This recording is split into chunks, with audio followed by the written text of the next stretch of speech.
Thanks very much for that introduction, and thank you to the organizers for inviting me to participate today. I think that the discussion that you're going to have over the next 2 or 3 days is very important.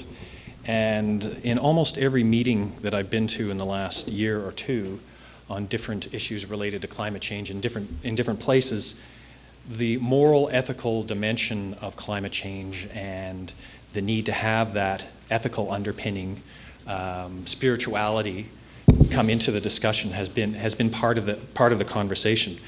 Certainly, people are often at a bit of a loss to figure out how do you make the connection between ethics and politics, and that's what I want to talk a little bit about today.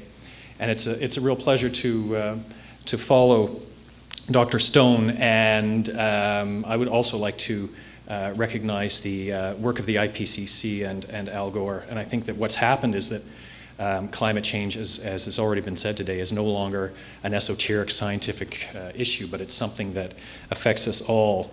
This morning when Al Gore issued his statement, he said, "We face a true planetary emergency. The climate crisis is not a political issue. It is a moral and spiritual challenge to all humanity." So he must have known about this conference as well. I want to do and I'd like to pay tribute to this building. This is a historical artifact in Ottawa that will be gone very shortly, unfortunately. But going back a little bit further in time, about 11,000 years, we've been talking about ice and its impact on the environment. There were 2 kilometers of ice over our heads right here 11,000 years ago. And I think that's a significant time period because it's within the last 10,000 years that everything that we associate with human civilization and progress, however we define it, however we see it through whatever cultural framework we have, that's the period we're talking about in human existence. When you take the timelines back further that Dr. Stone was using, we're talking hundreds of thousands of years, millions of years of evolution. So this period of humanity is very, very short, and I would argue that that short period is very precious and needs to be preserved, and that's what we're all here about. As I said, what I want to do is talk about 3 things. I want to talk about the need for deep reductions in greenhouse gas emissions. I want to talk about the burden of climate change, picking up on a couple of points in the previous presentation about the vulnerability of both the Arctic, but I'm going to talk for a short time about the Arctic and the small island developing states, and then I want to touch on this issue of our moral collective responsibility. Okay, let's see if I can make this work. No.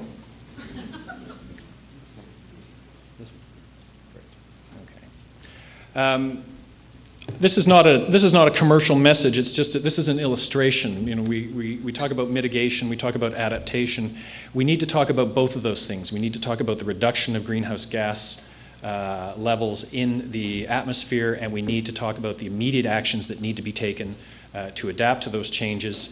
What we're doing is working with a number of international organizations and people from different countries in the small island states and in the Arctic to develop adaptation and awareness-raising strategies. This project was launched a couple of years ago at the United Nations Framework Convention meeting in Montreal, and to a significant amount of global media coverage, to our great surprise. You've already heard about the 2007 report of the IPCC. I think it's important to recognize that in the vulnerable regions of the world, these are not necessarily societies and cultures that are on the verge of extinction. In fact, I would argue just the opposite. These are societies that in the past have shown great resilience. The Inuit in the Arctic have adapted to an enormous amount of change in the last 100 to 200 years. And leaders like Shiilawat Kluche, who was the co-nominee for the Peace Prize with Al Gore, who wasn't in the winner's circle today in that respect, but the message that she's conveyed over the last 10 years at least is that the Inuit are a strong culture linked to the land, linked to their environment. They have adapted. They will continue to adapt. The question is how much adaptation is possible, and how much adaptation can the rest of the world expect, and what's fair and what's just. There are some obvious similar concerns between these regions. This is a picture of Shishmaref in Alaska. This is an Inuit community. It's been a traditional whaling site for hundreds of years. And as you can see, these pictures are now about, I think these are about 3 years old. The front of their community is being washed into the Bering Sea. Traditionally, there's been an ice break along the front of this coastline in the winter, and it's kept the storm surges back and protected the community. What's happened is there's less and less ice. The storms are stronger, more unpredictable, happening at different times of the years, and it's leading to an enormous amount of erosion. This community will likely be relocated sometime in the next, who knows, 5 years. It looks like it should go sooner than that. It will cost hundreds of millions of dollars to move one community. So when you're talking about adaptation in the Arctic, and there's a lot of discussion in some places now about, oh, well, we'll just move people out of the way. Likewise, in the small island states, we will just, we'll give people another country because their countries are going to be underwater. There are a whole array of human rights issues involved in this discussion. And so it's very important that the people whose lives are threatened, who are the ones that are going to be the adaptors, have a say in the process, are able to participate in the discussions in a meaningful way, can make the decisions, it wasn't working anyway, are participating in the decisions that will help reshape their future. The island on the top left is part of the Maldive chain. And as you can see, when the water comes up, and the equation is simple, the ice is melting in the Arctic, the sea is rising in other parts of the world over the next couple of decades, or now, there's nowhere to go. And in fact, in a couple of places in the South Pacific, there have already been relocations. Both of these regions have some similar challenges. This reliance on natural resource-based economies. These places tend to have higher unemployment and lower average education levels. There's difficulties with transportation and communications, and there's a major reliance, obviously, on the coastal zones.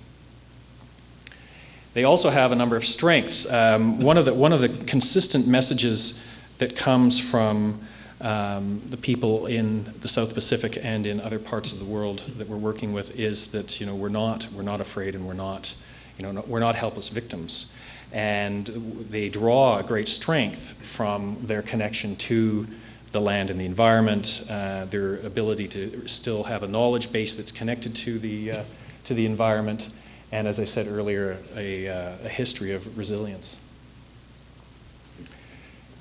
So the program, the picture is of a workshop that took place earlier this year in Belize. It has a number of goals, and they're all around to raise awareness and get the message out from far-flung regions into the international negotiating process, into national development strategies, adaptation and climate change strategies.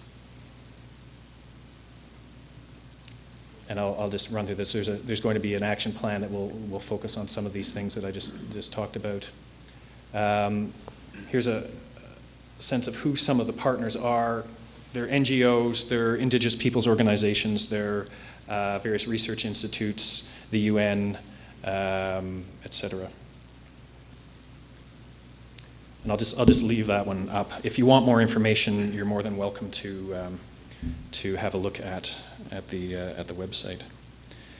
At the heart of this program is the idea that we're all global citizens, and no matter where we live, we have a responsibility for what Gro Harlem Brundtland called, which was the title of her 1987 report, Our Common Future.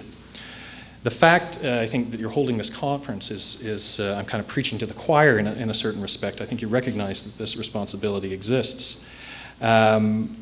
Often we get a feeling that, okay, we're aware of this problem, but I look at my neighbor and nothing seems to be happening. I look politically and nothing seems to be happening. There are some signs that attitudes are changing.